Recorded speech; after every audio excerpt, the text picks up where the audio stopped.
So what we're doing is our objectives are to test three things, three phases of our emergency operations plan with first wind. And the first test is to test the response time of first wind's response team. They will be the team that will be bringing the victim that has fallen from the top of the tower, which stands 300 feet tall.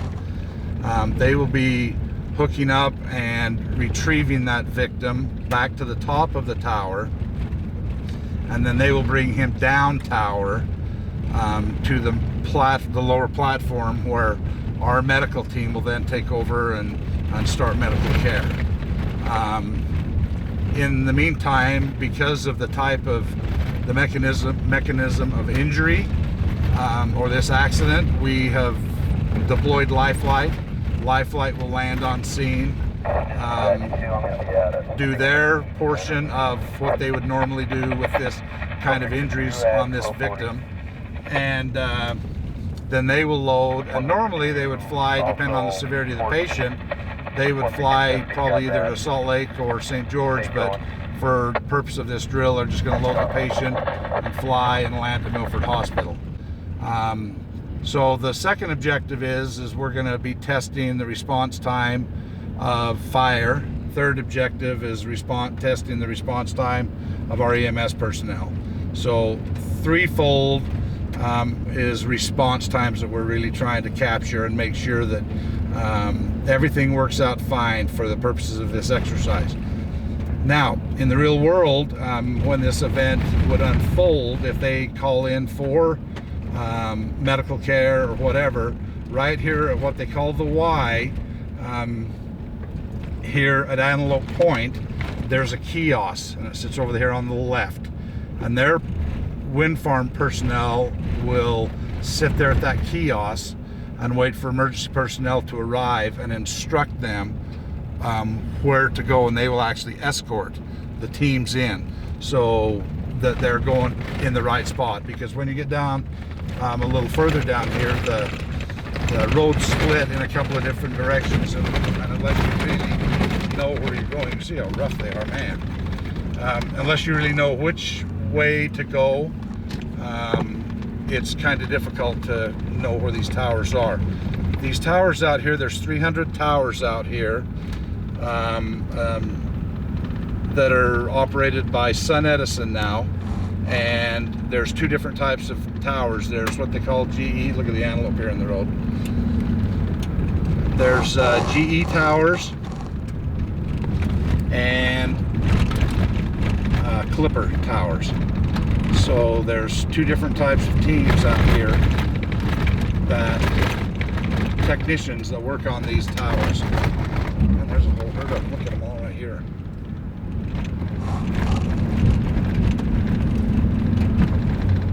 There's a nice buck. Look at that one.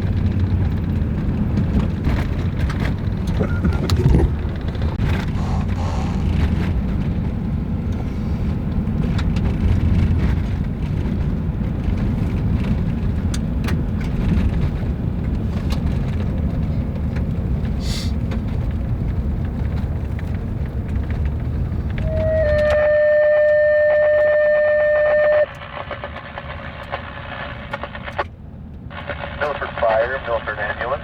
You are needed at the Milford Wind Farm. This is an exercise. We have a male that has taken a fall, possible back injury, in and out of consciousness. Again, this is an exercise.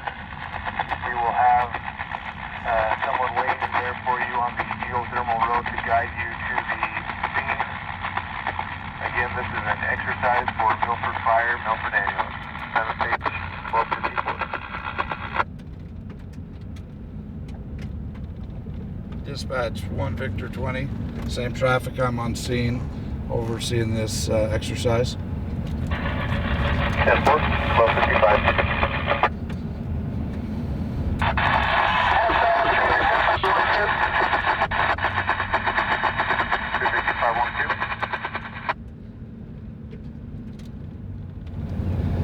So obviously what they're using here for the purpose of this exercise is a dummy. hanging over the edge, and they'll retrieve the dummy. I can see something hanging right there now, I think, off that one. Or is that? Nope, that's the back side of the blade. Sorry. They're using the dummy, but we'll actually work on a treat and fly a real person.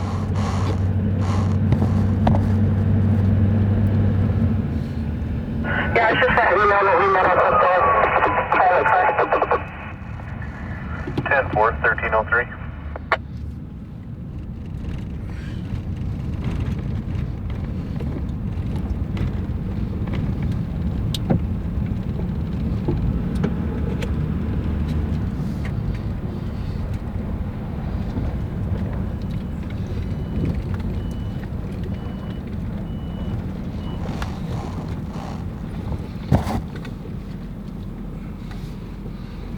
Personnel look like they're gearing up to go up.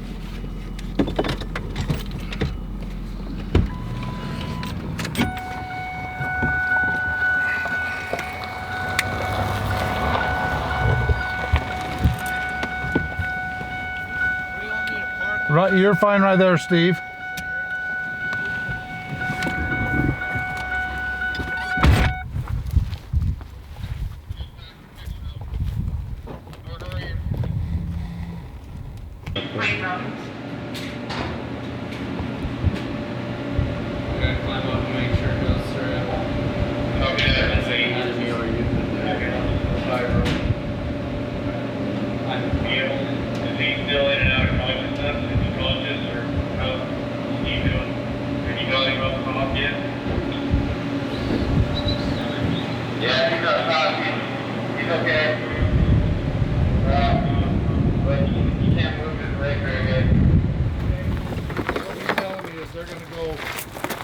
This back up there, and they're going to actually bring the body over and up on the ride.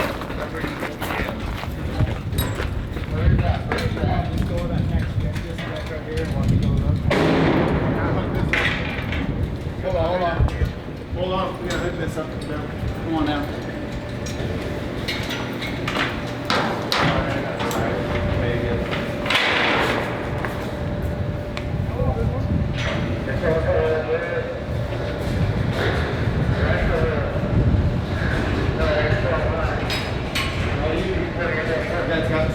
They have on the top of the tower. You got a copy. There you go ahead. Make sure that goes through good, Race. We'll watch it. Go to the next deck. When you catch your breath.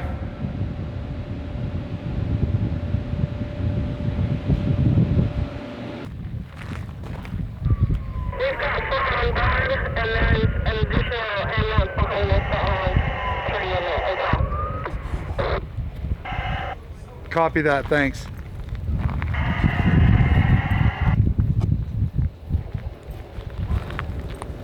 So back here what we've got is EMT students that are going through our current EMT class now, and they're coming to observe. So they were shuttled out here ahead of the ambulances coming, and they're making their notations, and they're going to observe the exercise and watch what gets done. And it's just a learning thing for them to help them understand what this is all about. And if and when the real event happens, they're better prepared. So, and one thing I want to comment on, Shane, fire and EMS that are responding to this incident right now are all volunteers. So they're not any of them being paid by either fire agency or the medical agency for being here. It's all volunteer. No, not yet. I didn't see him coming down, but as they set it up, they can yield more. Who's going to be the one to let me know when medic's in there right there so medic can go in? I'm sure he will. Okay. Luke? Yeah. Okay. Luke? Our ambulance is here now. Yep. It's coming down. Okay. So when you're ready for the medical team to enter there, let me know. Okay. I'm going to deploy life flight. All right. Thank you. Hey, you guys make sure that stays clear. That road. Paul, will you go ahead and dispatch life flight and get them en route here to this location? Copy. Life flight Beaver SO, do you copy on statewide? Sitting off the front of the Onto the scene at this time. they told us, but they're coming over the side. Paul, did you go through Lifeline's dispatch and have them deployed? 2 units at once, break 1 Victor 20, your traffic. Did you deploy Lifeline to their dispatch? This dispatch, go ahead. We want medical held up right there for now. They can be ready with jump kits, but just wait. 1 Victor 20, SO on statewide. Go ahead. SO4 Victor 519 is on scene. Lifeline, be SO on statewide.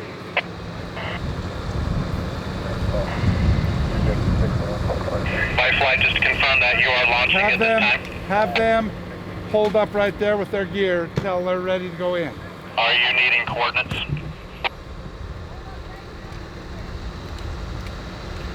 Gonna come off this side and just make sure everybody stays clear in case something does fall off the tower or anything. Okay, and so when you're ready for my medical team to go in and work, just give us a signal. Okay. Okay. Thank you.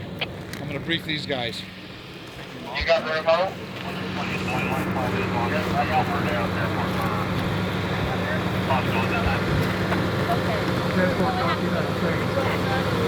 Okay, so they're deploying that victim down. They're going to come down. When they get in there, that's when the medical team will be waved to go in. You guys will start treatment in that bottom door right there. So they bring Nobody it down is to there. allowed above that point, regardless of the condition of the patient, anything. Nobody is ever allowed except for their team. So they'll bring that patient to right there. But I think for this purposes of this exercise, they're actually going to lower over the edge and come all the way down. Okay? All right, So you guys will start initial care. Because of the mechanism of injury and the type of injury it is, Lifeline has been deployed. I'm sure you saw them in the Milford. yeah. So when you guys will provide initial care, when Lifeline arrives, then they'll take over and do whatever they do best. They'll actually gonna load a live patient and fly back to Milford Hospital. So, okay? All right. Okay. So Do we have a status of this patient We'll right have to give now? you a status on injuries Got yet. vitals? Everybody? Just don't see anything.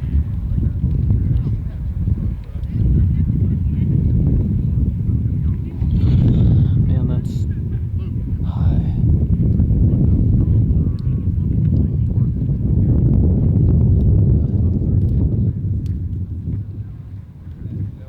Life Flight 35, 1 Victor 20.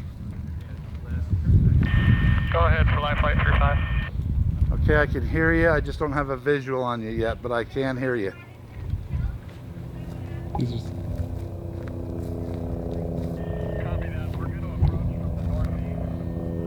South of the main road that all emergency vehicles are on.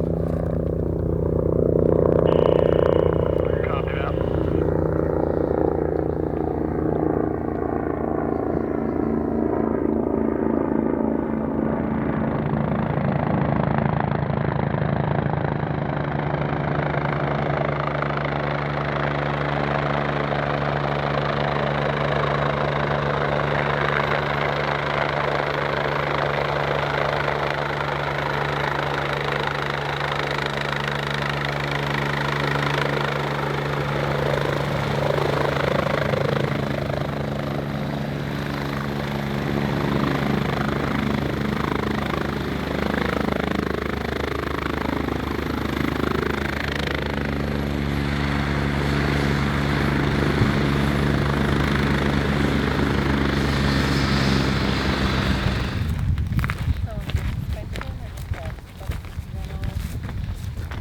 did they Hello. say? Hello. I'm Wes. I'm Zach. Zach, Hi, I'm Tina. Tina, glad to meet you. Welcome to Milford. Thank you. Oh yeah, those push. Hey Les, how are you? How you doing, boss? Good. I see the girl in the very end with the blue vest. I think they're all under two. Oh yeah, she is. Yeah. Is she good? Yeah. Who do you want Do you for know a how patient? heavy this patient? Oh, that. I haven't chosen a patient yet. I'm gonna just choose another EMT as a patient if that's okay. The lighter's the better. So Okay, I'm gonna choose the smallest one. Based on the weight. Christine and me. They're the live ambulance. Yeah, we're the live ambulance. Trisha. The only good one? Yeah. Abby.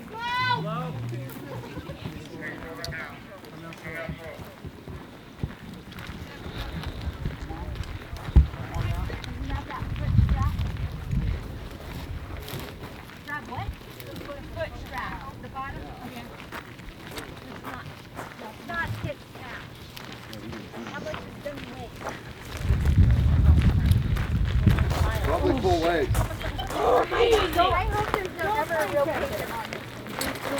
Is this better? I hope. Yes, Head up, 30 to 40 degrees. Don't lay him flat. Don't lay him flat. Do not lay him flat. Well, so, but they come down like this when they're flat. Yeah. So you want to try and keep them up, or if they can even try and keep them up as they come down. So when he gets down, When he gets down and he's on that backboard, I would probably take him and just elevate the Elevate the back head down. or something so that he's not flat. Let's keep on it then. Bag under it Go or guys. something Get that like seat that. collar on. So keep the legs nice Trish. and level and try and keep them up a little bit. Trish, jump to one side and let's get the board in there then. Kayla. Let's get the board in there. we put the seat collar on before we roll, Yeah, or you want to do it yeah, after? put the seat collar on. Okay, get me one. I'm Okay. palpating the neck. I don't feel any crepitation. Does it hurt when I push here? So as soon as we get him on that No backboard, JBD. let's put that backboard up a little bit. Yeah, We'll- let's stand it We'll up. put it up behind it. Bag or something just to keep that head of that either 30 to 40 degrees up so that you don't get all that blood and toxins back to his heart and his brain. Okay, we're gonna log roll towards Kyle on the Okay. count of 3. 1, 2, 3. Okay, we're going back. 1, 2, 3. Okay, we're gonna go down towards the feet, approximately 8 inches. 1, 2, 3. Is that straightening out? Yep. Okay, Here, let's strap. strap him in and get him elevated. Spider straps. Right here. Maybe if you could just hold the board up and hold him up a little bit. Just put the spider straps on if you've got people that can hold him up. There you go. Get his head up. You can set it down. You got somebody that can start get IV access because you're going to have some hypotension. Trisha, IV. Let's get his vitals, Callie. Do you Get really that want out. an IV in this guy? Do you want an IV? Yeah. Why not? So we're here, right? You So don't. we want to put You him don't on get to say monitors? no. If you're already here, Helmet on, helmet off. Okay, gotta what see- yeah, we foot can take it am off I now. touching down here? You feel me? What? Toes, What foot? the left foot. Okay, awesome. If we can, maybe we get the Awesome. boots up so we can watch the circulation in his feet Yep. because he was suspended for a while. We might have some decreased circulation in his feet. Okay, are you allergic to any medication? No, Are you currently taking any medications or have Poke any on your medical history finger. that we need to know about? no. Okay. Help me find a man. You gonna turn me good? I'll yell that out to me when we get it. Is he really okay with an IV? Yes. He is. I said he was. He's fine. There's like nothing. I'd move over here. Over the other side? I need someone to put Okay, then as soon as we do that, let's pump up that raft underneath him. I try his foot. Let's put that on a can't finger smell. over Probably there. not the worst of the worries, I'll help you though. right? Okay. Fingers. Okay, this The one's not working. I circulation's gotta good get a on his different. feet bilaterally. Move to the other hand. Pull your toes back. This isn't working. It's fine. As Okay, now soon as push she like pumps you're that pushing up, this. look perfect. Awesome. Movement's good. What toe do I have right now? The little one, What foot? right foot. Okay. Awesome. The sensation's good. Get your turns on and they'll pop right out. I was gonna, yeah. I tried the other arm brace. Still breathing okay? Yes. Still with us? Pain What? still in your back? Yeah. Okay. We're just gonna help off this IV, right? Has anybody got an IV yet? There's a good one right there. Right here. Okay, we're set. Whenever you are, Cal. Callie, did you get a sugar? I'm We're working doing on it right now. Okay. Do we got a prime? Is that line prime? Yep. Okay. We do have a tail. I think we need to. Okay. So don't go in it. There you go.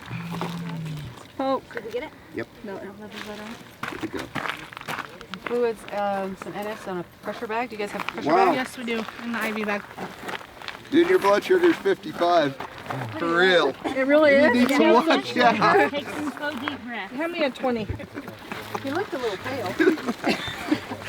Isn't it funny what you find What's his what you O2 find stat? at times like this? It's at 90, 9. Here's your band-aid. Blood pressure's 128/72. Heart rate's 90. Okay. You want an IV or not? No. Hey, we're gonna pretend we got one. And we're gonna pretend we got 2. You're wrong. So then you're gonna run NS or LR? NS, and we're gonna put him on pressure bags, and we're gonna run it in because the possibility of hypotension is pretty high. So, because of his pulling And then all of a sudden he gets all that toxic blood back into his heart and his brain, and so then he has potential for cardiac issues. I know, I was milling on him too. So let's go ahead and lift and load him and go put him in the helicopter. Lifting help. I'm just gonna, I'll take some pressure. Okay, we're gonna lift. Should be able to drop the feet a little bit.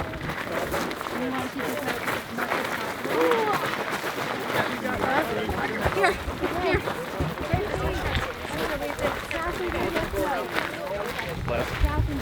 Who are we paying? Just going, you're going. We're both supposed to go. He's not supposed to be the patient.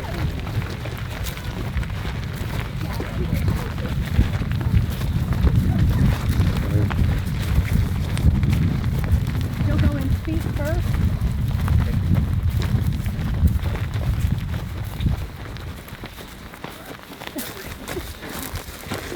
Oh, you're gonna run right into it.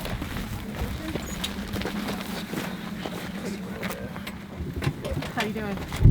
Still with us? You ever been for riding a helicopter some before? lunch? Yeah, his grandpa owns a helicopter. I'm sure. Oh, he did kick him off.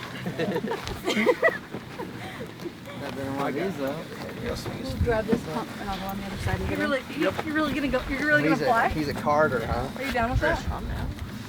Just a Carter. Someone needs to Do give we, you do we a need to snack. prop him up some way Yep. for you guys? We're Can we going do it? down. He's up on something. Already. He's up on some blankets right now. Okay. So we'll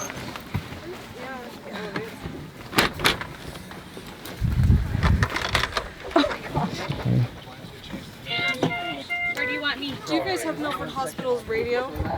I was wondering if I should call in a report. And you'll come back and get me. We're pretending, right? But Probably. let them know you're en route. Yeah, usually what I do too is I call our dispatch and have us patch us in. Oh. And then I call in a report too. So, but if you want to call that, Do you have room for this? Or do you want me to take him give it to the pilot and he can put him in the tail. At Because least I his can, shoes. I can take him to the hospital. We're going. Okay. No, they're coming back. I think they're coming back. They're coming back to here. Yeah, they're just gonna touch and go. So I'll just keep these here then? Guys, they want us to come back here for an after action review. Okay, perfect. So we'll just go Okay, to hand me Milford and back. this one here. got it. Okay. And then we got one right here. Doing okay? Okay. My stuff's in there, so don't try to. Yeah. Sorry. I didn't really want to Okay.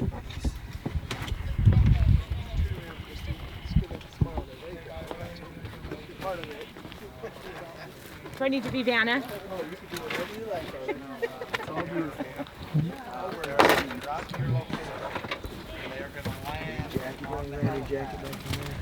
I was just having.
have a combined team of GE as well as Sun Edison. Correct.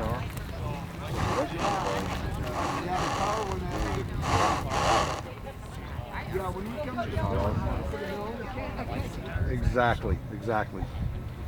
You get into a little bit higher Yeah, wind. if the winds were much higher, we would have had to position. Yeah, you'd the have to cell put a differently. line on and throw it down so that they can keep that backboard away from. Did they use a backboard or Stokes? I didn't Stokes, know I believe. Stokes. I didn't Even see with what that they coming did. down there, he was bouncing off of the turbine Yeah. down, so it would have been good to have a tag line for it. I think this was a huge accomplishment as far as this Getting type all of the training of what agencies we did together. because we've never done it. Yeah. We've been Most trying of to the do it people for- are not familiar with what's out here or how it operates. Most of them, even though we've stressed to them, EMS is not going to be allowed above that doorway right there. Correct. It's once they hit there, that's when EMS will kick in and take over for us.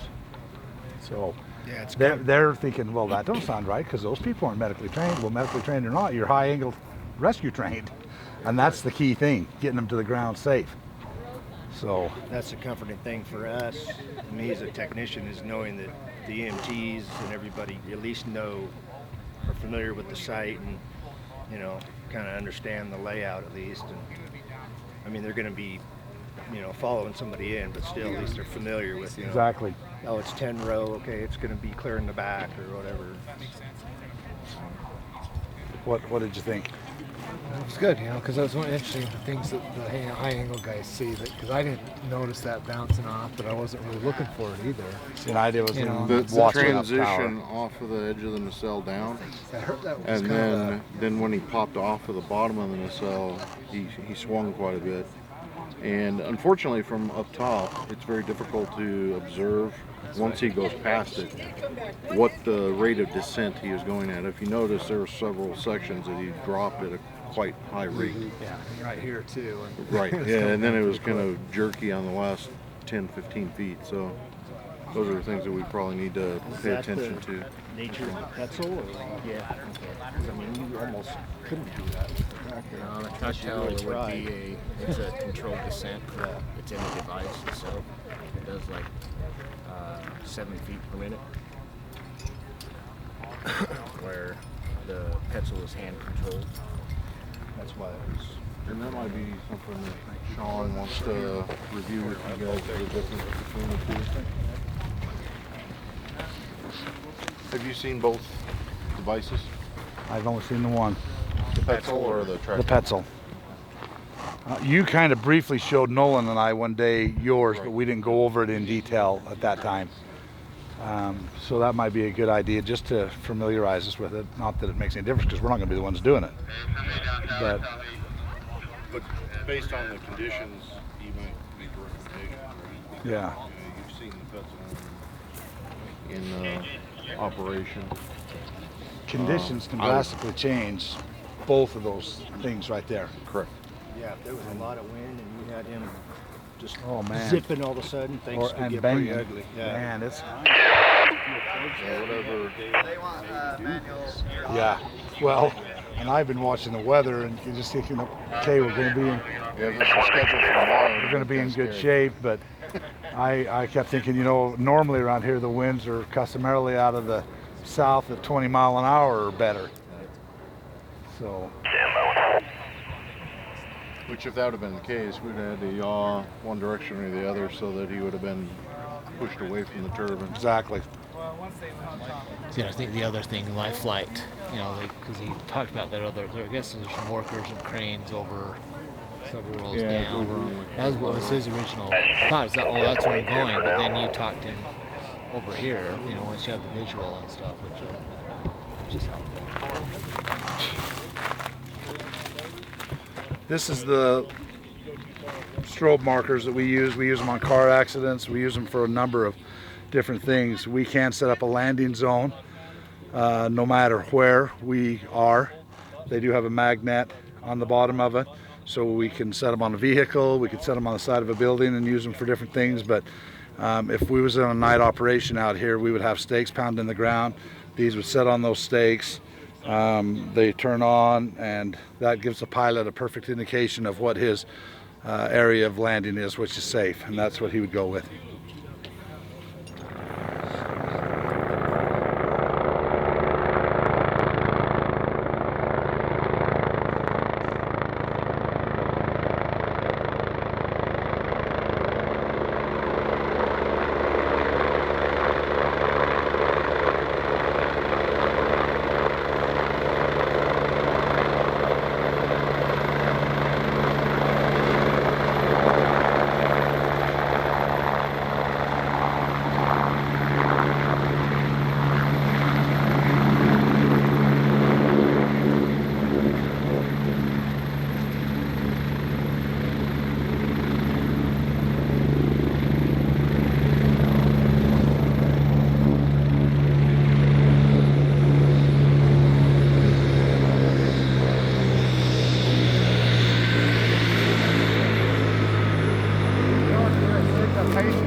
Died?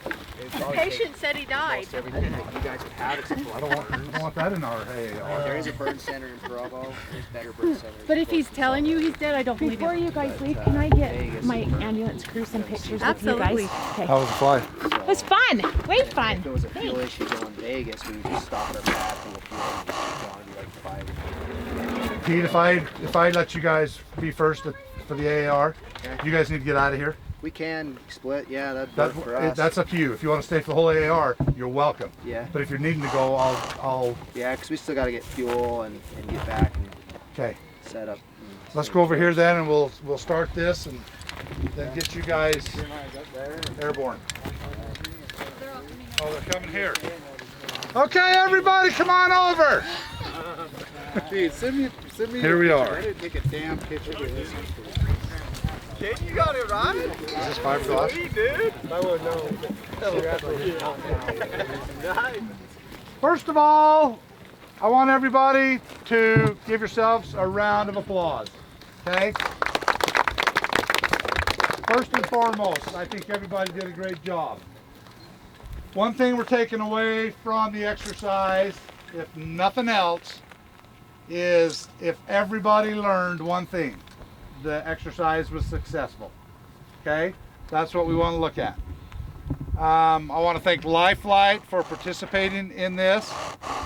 That was key. This was perfect, I think, to get these guys in here and land and experience what it's really like, and in the event that they are needed, they know what to do. Because when I originally called the Life Flight pilot, the chief Life Flight pilot that I know very well, and was asking about landing in the middle of this wind farm, he's going, man, I don't know if we can or not. We've never done it.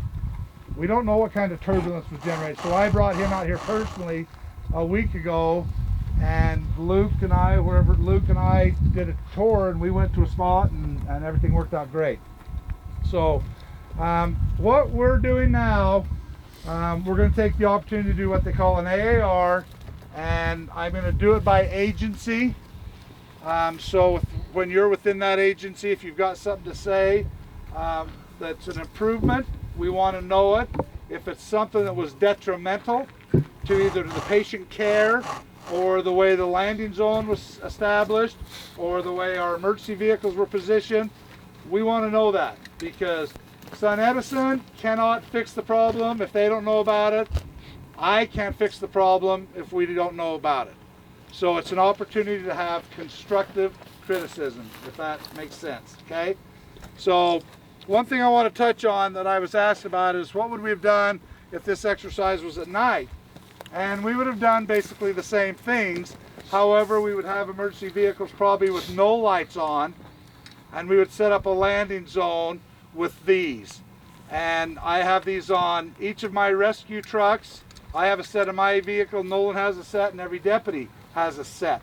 So we use these on car accidents, we use them on road control, traffic control, whatever. They make excellent landing zone equipment. So we would set these up on there, turn them all to a certain frequency. These have 7 different frequencies in, or patterns, if you will, whatever you want to call it. And we would set them up, and that gives the pilot something to focus on, and he knows that area is good. What they don't want to see is a whole bunch of red and blues glowing in the background, because their night vision that picks them up and it causes a little bit of havoc for them. So they want to see strictly these things right here. Correct? That is correct, and if you'll just keep that in mind, if you do want to use, say you didn't have this device, you wanted to use your headlights, just point them into the wind, and then we're going to land into the wind, so then we'll land on the other side of your vehicle into the wind so that we're not directly facing your headlights. And that can be used too, and even I see a lot of you guys with the little headlights, and I mean, we'll see those from 10-15 miles out with NVGs. I've seen people with cell phones just hold their cell phone up, just the LED on the cell phone. We can see that with our night vision goggles too to find where you're at. So at Milford Hospital, before we got the landing zone built there, we used to have to go out and block off the road and land them that way. And I just always carry my flashlight with me, which has a green lens in it as well. And I was standing in the road that we was going to block off when the helicopter come over the Minersville Pass, and I went like that, shined it, and that pilot could see that light. He told me, he said, man, you just popped up a green laser at us, and that fast. And he picked up on it. So this also has a laser on it too, but we used to paint for the life flight with the red laser. You'd paint for them so they'd know where it's at, and I don't know if they still want that or not. But yeah, no, lasers are a no-no. We don't want you shining lasers at us because that can actually damage our eyes vision, yeah, through the night vision goggles. But any source of light is real helpful. You know, they intensify light great, and we'll pick up on it from surprisingly long distance out, be able to find where you're at. So. It's probably easier to find you during the night than it is during the day. I mean, today we saw another project going on over here with a crane, and we weren't sure, well, is that them? No, they're 12 o'clock, they're out farther. So and my dispatch did give you coordinates, right? We knew about where you were. We weren't so worried about that. It was just like what we talked about with the communication through dispatch. Right. For us, so what we're going to do is I'm going to start with live flight and get their input on this exercise so that if they have to leave, we've got their input and we can back out of the way and they can leave and we can clear. Otherwise, you're more than welcome to stay as long as you would like. Sure. Okay, so Pete, let's turn the time over to you and let's talk about the good, the bad, and the ugly. Well, I think everybody did a great job. I don't have much more to say. It was neat to see how you guys actually perform your letdown of the patient. I wasn't aware of how you went about that. I didn't know if you slid them down a ladder or the rope seemed to work good. That was good to see that. So for our reference. We talked about lights, operations at night. What we require is about a cul-de-sac size place to land. So if you can imagine a 100 by 100 circumference area is our request during the day, and probably 125 by 25 at night. That gives us a little buffer to play with there. I don't know if you guys heard any of the radio communications between, it'll usually be my paramedic because I'm making the air-to-air and radio calls and he's talking to the ground, but Les and Zach were talking about winds, obstructions. We'll do the path in and out, but any kind of hazard that you see, those are the things we want to know about, you know. And before we get there, if you just need to pick up a handful of dust and throw it in the air and just see which way the wind's blowing, that's great. But yeah, when we come in, we just want a nice clear spot. We don't want you throwing dust, obviously, when we're coming into land or shooting lasers or anything. But those lights work great. We'll pick up on them a long ways out. And everything went pretty good from my perspective. And this is something I think that Les and management's going to talk about is you know, giving some of the workers out here, Sun Edison, the authority to make the initial, okay, we may need life flight. And what I mean by we may need them is that gets us started. You guys are outside of our county, so our policy says we can go on an aerial standby. We can launch. No, it's not going to cost anyone anything except for life flight to get off the ground and start coming your way, because you're about 42 minutes for us to get from St. George to here. And so if you want to get the ball rolling and you know you got something serious that's going to be needing to be flown out of Milford, by all means call us. And Zach and Tina can speak to the type of injury that justifies, but you know, that's what we tell everyone is it's not going to cost you anything to get us gear up and rolling out here, but it could be pretty crucial to the patient, you know, as far as from a time aspect. And Zach and Tina can speak to the mechanisms of injury and what I think anytime that you have something that you think that is going to be bad and you're not going to be able to handle it here resource-wise, launch us. We can head out. We can always turn around and go back. If you get there and you think, oh, this guy's probably not as bad, or then you know you can cancel and we can certainly turn around and go back. That's not an issue. But you have a rollover multiple patients, that you need help with, you know, anything that you think is that you need boots on the ground to help you, absolutely launch us. Because like he says, it's 42 minutes for us to get here. So if you're thinking about it, you know, when you get that call or, you know, there's something bad going to happen, kids, head, heart, you know, chest pains, anything, just get us coming.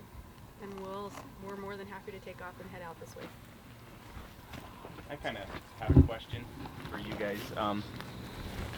You know, say we have some pretty decent winds, these things are going to be spinning. Like that one would be running right there. Obviously this one probably would be shut down, but would you guys want, we can just call DAC and get them shut down, and I know they cause, you know, turbulence, you get wind wake back behind them. You know, something maybe to think about, if we should shut down turbines to the side of where you guys are coming in or anything like that.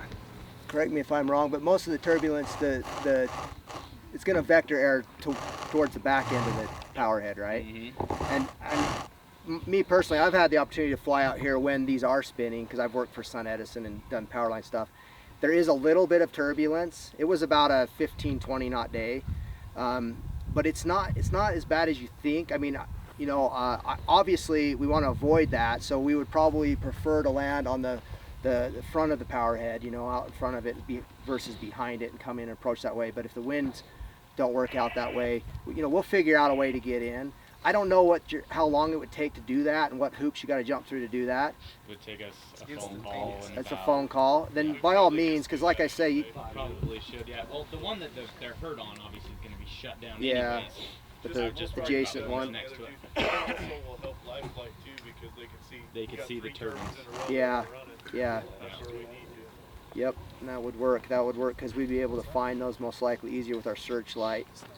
And especially at night, I mean, when I was out here it was during the day and I could see them spinning. At night we'll still see them, but that would be a preference for us, is if you can do that, by all means. Yeah. I think you ought to.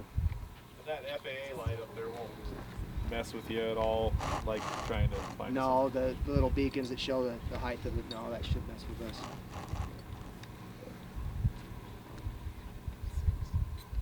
I think everything went well. Just the stuff you guys have talked about, patient care wise, I thought it was great. So, I mean, I really don't have anything negative to say about it at all. It was good. Right. Thank you. Sean, let's start with you and your crew. All right. I wrote down a few things just on our side. Obviously, like usually over the side like that doesn't happen very often. I mean, more so on a GE, but a lot of times they'll be coming down the middle of the tower where you guys won't be able to see them, and we'll make sure all that happens. We'll be bringing them down through the ladder, same mechanism but on the inside of the tower. And then, but we wanted to do it over the side because you had people coming and we wanted to be able to see that. So depending on where the injury happens, we may be bringing them over the side like that on the outside, or we may be bringing them down. And then we'll show you kind of the difference of the different down tower areas on these towers, so you can kind of get an idea of what the space is going to be like if you have to work on somebody just inside the tower before we bring them out at the base of the tower.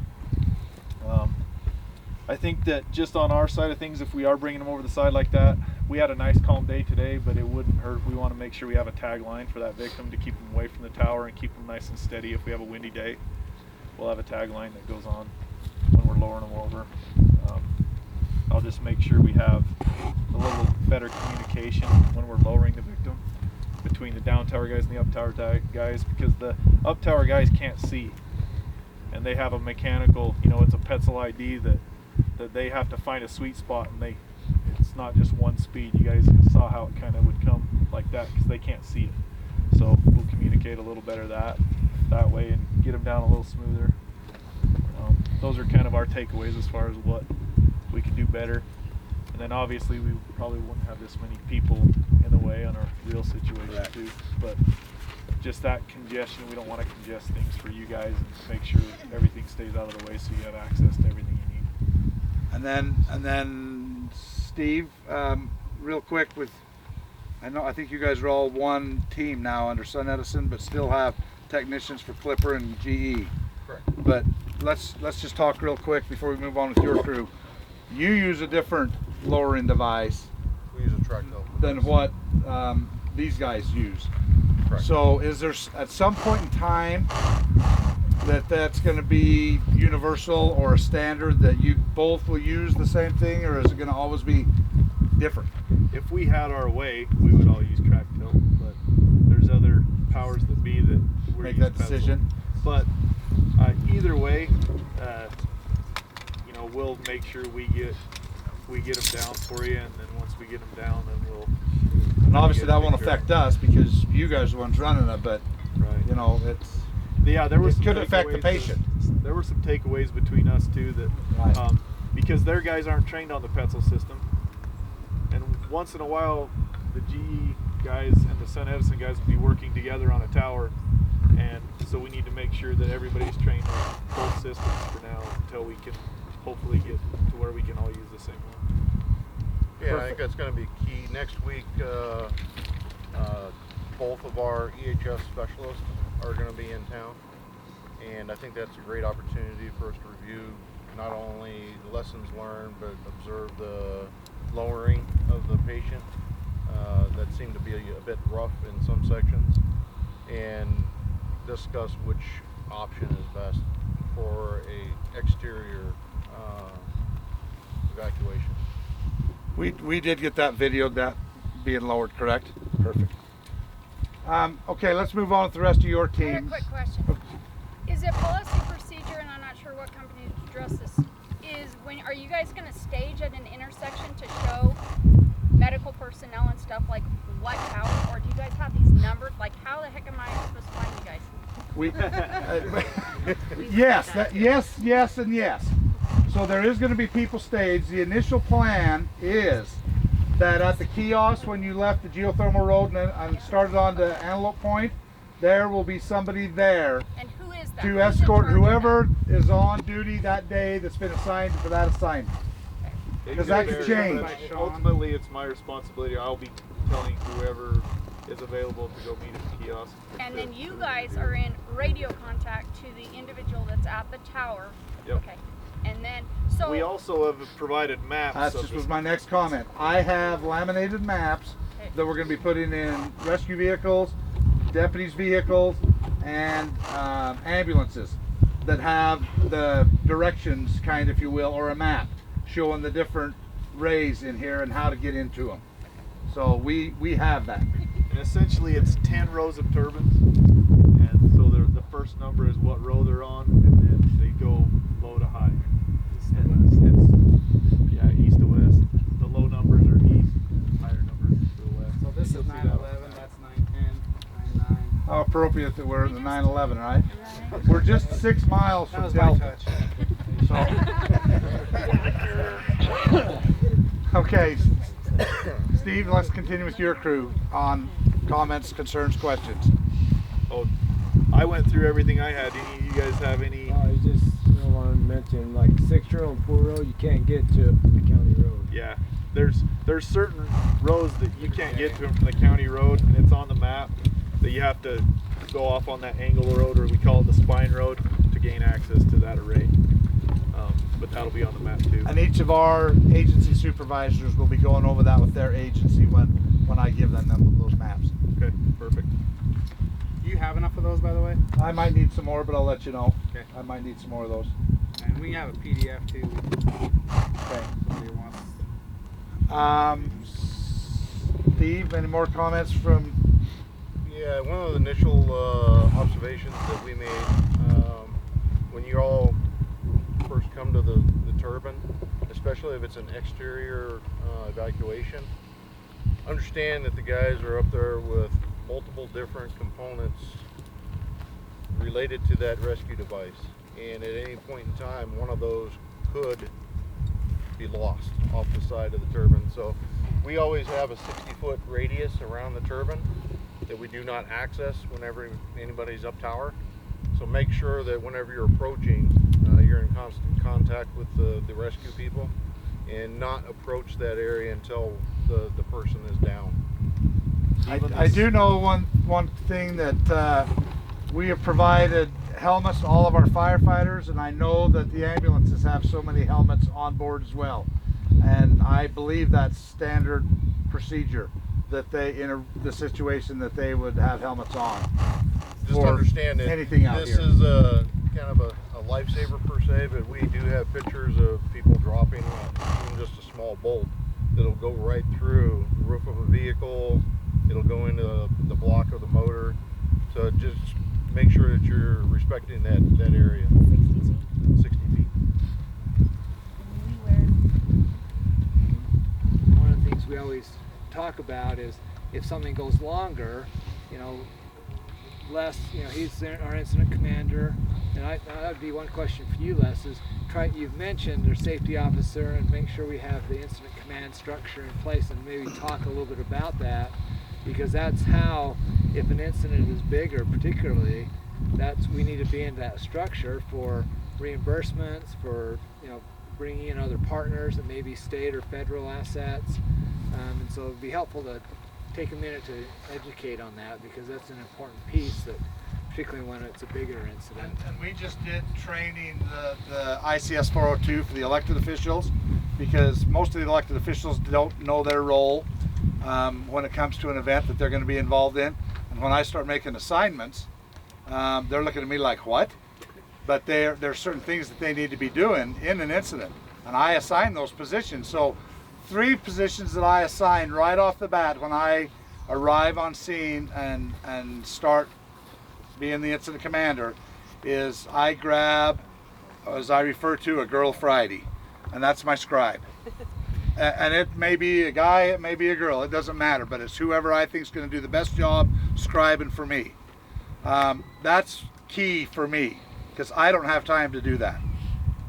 My next position... And then, because she's writing down what? She's writing down everything that I'm doing, decisions that I'm making, assignments that I'm assigning, because when I go back and sit at my desk and start putting together the report, I'm not going to remember it all, because I've done so much during that incident that I can't remember it all. My brain is just scrambled. So I go through these notes and I look at there, and that's how I compile my report. And I want somebody that's giving me details on that report, because if I'm called into a court of law for that incident, there's details there that may save my neck or somebody else's. And very quickly, I'll just tell you, I had an incident. We was working on top of that mountain up there on a crash, and I had my scribe, and she's very good. I capture her when I can. And I got back to my office, put together that report and everything, and I got to a certain spot, and I don't remember the time, but for fictional reasons, we'll say at 17:43, the incident commander went around the vehicle and relieved himself. So details like that she puts in that report. Now, I laughed at that because I thought, wow. But you know what? If something happened during that incident at that time, and an attorney asked me, why didn't you know about that? Like I said, well, geez, right here, I was around the corner tinkling. So that's good to have that. I like that. So another position that I appoint right after that is a safety. And I always have a safety position in place. And that person, and I may assign more than one depending on the size of the event, because I can't see it all.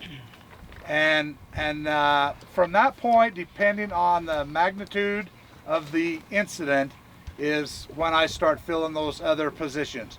I usually will have, depending on whose area I'm in, I will have a liaison from that person, so that I've got interaction with that person, and that I know if Channel 5 shows up right over there all of a sudden and lands, you know, I know who's going to be going and talking to them, and it's not going to be the entire crowd. You know, it's one person running an LZ, it's one person being a PIO, it's one person being a liaison. So I establish those as I go along, depending on the size of the event. Perfect. You know, and the other part of that is, you know, I've heard some of you mention, you know, it sounds like, you know, here's some leads, you know, that that would be in charge, and essentially before Les arrives or somebody else who can run the overall incident, you know, who's in charge. You know, we may not call it incident command or give it a title, but we're following those principles, and that's the key thing I wanted to point out today, because not everybody works in incident command, every day, and many of you probably haven't even been through some of those courses, but there's a structure that is in place, and if we follow it, things tend to go better. And that's the whole point of learning and understanding that part. So wonderful to be with you. I love coming up here. We were up here, I've been up here like 4 times this month, I think, so I can do things. So but love it. So appreciate being here today. Thank you. Jen, comments? I do. I remember when we were responding to something like this and everybody's adrenaline is pumped beyond pumped.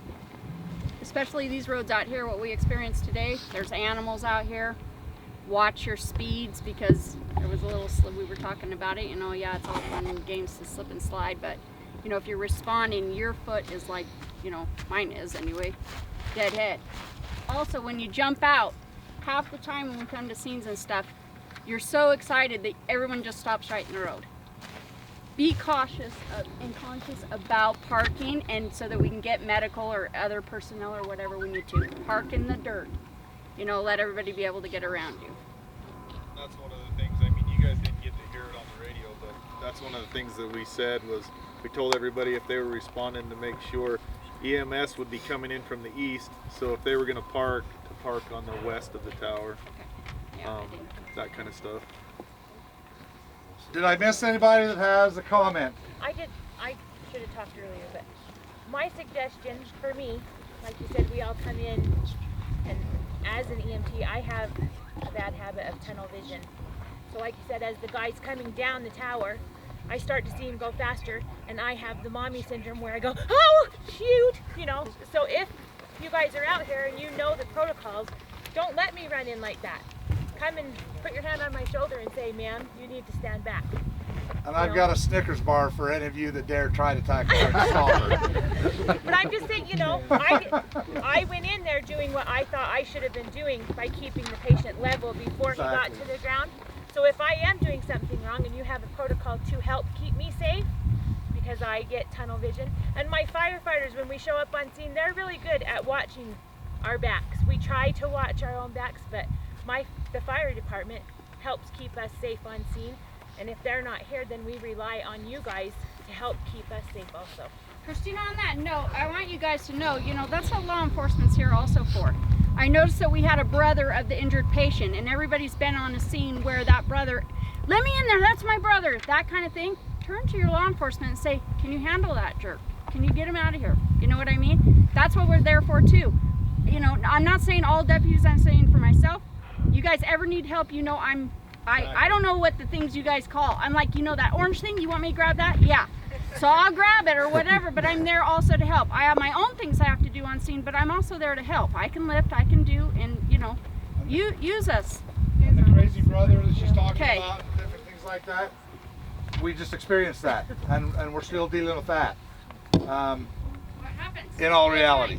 So we're still dealing with that and got a plan going. So yeah, it happens. It's exercise, and that was to respond, to evaluate, provide care to the injured person or persons at the wind turbine site. That was our goal.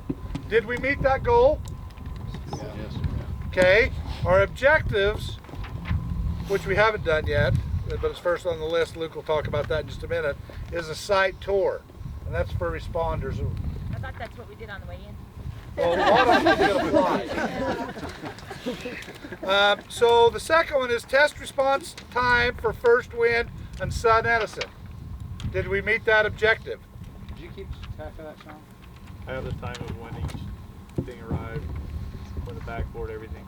I was logging. Perfect. So we'll evaluate that later. Okay. If we met that objective, then we accomplished it. The next thing was to test the response time for responders. We did that because my dispatch documented everything. Every time I opened my big mouth on the radio, that's documented, that's recorded, and anytime ambulance or fire got on the radio, that's documented. So I know exactly when the page tones went out, I know exactly when the ambulance is checked on duty, and I know when they arrived here. So we Last did. one thing on that, and maybe that's a disconnect on our end, but we, as a flight crew, we can't self-dispatch, and we kind of did that on this go-around because somebody on scene called us direct, and then we came in, but it has to go through 911 or Milford Dispatch has to call our comm center that sits up in Salt Lake, and we can only get airborne if our comm center tells us to. Right. And so I guess we can follow up on that and see if your dispatch ever contacted them, our people up in Salt Lake, or if because our people weren't aware that we. And I communicated with your comm center earlier today, actually twice. Okay. And I gave them the frequency that I was going to be operating on and everything, and they knew of it. We knew, at least I knew, you was going to be sitting in Milford. Yeah. So my dispatch was supposed to just call you guys direct. Okay. And let you know to arrive, knowing first-handed that your dispatch was already aware of it. Okay. But So in a real there incident, is a disconnect there. yeah, in a real incident, we couldn't operate that Correct. way. Correct. We can only get off the ground if our comm center Salt Lake has talked to your dispatch and had a request. And we know that. Okay. So we did test the response time for responders, and we did that, and then we were supposed to test and evaluate live flight response. Did we do that? Yeah. I think we did. We tried to make the incident a little bit shorter. That's why we asked live flight to come here and land, rather than wait that 30 minutes, 42 minutes, whatever the case may be, for them to come. So it made it easier for them to already be here, I think, and we appreciate that. So our patients involved was 1, and we met that. Our partners in this exercise was Sun Edison, General Electric, Beaver County Fire No. 2, Milford Minersville Ambulance, Beaver County Sheriff's Department, Milford Valley Healthcare, and Life Flight. Did I miss any agencies? Okay. Luke, Sean, Steve, whoever, you guys got anything more to add? I have a silly question. No silly question. Are you guys, are the Sun Edison people, are they calling Life Flight, or are they waiting for our EMS team to get out here? We've talked about that in our planning stages. Right. I'm kind of confused about that. Yeah, we've talked about that, and Pete and I was actually talking about that a moment ago. And Luke, just because you and I was the last two to talk about Life Flight and Life Flight deployment, let's talk about that real quick. So, from what I remember, basically, if we ourselves determine that it is a life flight issue, we're going to ask when we call 911 to have them send life flight. Now, like you guys said, Pete, if it's not, when you guys get in the air and we're good, you guys can turn around and go home, right? That's so correct. And they're good with that. It doesn't hurt for us to call Life Flight when we call 911. You don't have to wait. We don't call Life Flight. We call 911. Yes. We request. Go through the We just command request. force. You don't have to wait for me to get on scene. You don't have to wait for an ambulance to get on scene. You don't have to wait for a deputy to get on scene. If you determine that patient's critically injured and needs, might be a chance of life flight, tell my dispatch that. Yep. Get them coming. Except for Les, on that note, we need to go over that with the dispatchers because a lot of times they'll say, okay, wait till a deputy gets on scene. And you're going to look at me and I'm going to say, did you call him? You know, and then it'll be that kind of thing. I'm working on that already right now. Okay. And we did talk to Paul. Yes. Yes, we did. And that's what we're working on. Okay. We're going to have that fixed. So again, you would dispatch would page EMS and Life Flight at the same time? Yes. Okay. Yes. And EMS usually double checks too to make Yes. sure that they've been paged out. Zach kept track, and he said it was 40 minutes from when he went up tower to when they got down. So that's about perfect for you guys to show up. Yeah, you guys be arriving at the right time. Is that a realistic time frame? We would actually be down We would actually faster be than quicker. 40 minutes. Most cases we'd have them down a lot quicker. So Yeah, we're sitting if up we there did, waiting. that happens, we are going to deal with You guys trauma ourselves. So you guys should- Well, we would be sitting there waiting, right, guys? Yeah. We all would be sitting. Okay. Yeah. How long did it take for EMS when you guys get We wait for them to get to the ground. Great. Okay, so I just want to pick one of the things that Sean and Luke wanted to do with this after this exercise, primarily for the responders, is to show them the difference between the GE and the Clipper towers. So they've set up a little tour real quick. They also want to show you where the substation is. There's how many thousands of volts going through there? 34,500. So plenty of electricity. 362,000 on the high. Yeah, 362 kV. What's that? We can use that for the DeLorean this time. So plenty of electricity, and there's an opportunity for injuries or accidents or whatever there. So they want to show us that really quick. So when we disperse from here, whoever we're going to follow. We'll go down past the substation and then on the way out hit a clipper. Okay, and then that way we've done everything that we need to do. Again, I appreciate everything that you've done. I'm only as good as the team that's underneath me. So collectively as a team, I think we've done very well. Okay? Again, give yourselves a big hand and thank you.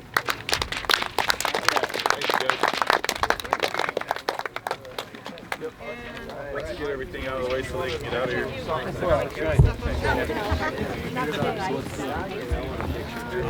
EMTs, let's get this picture before they have to fly away. You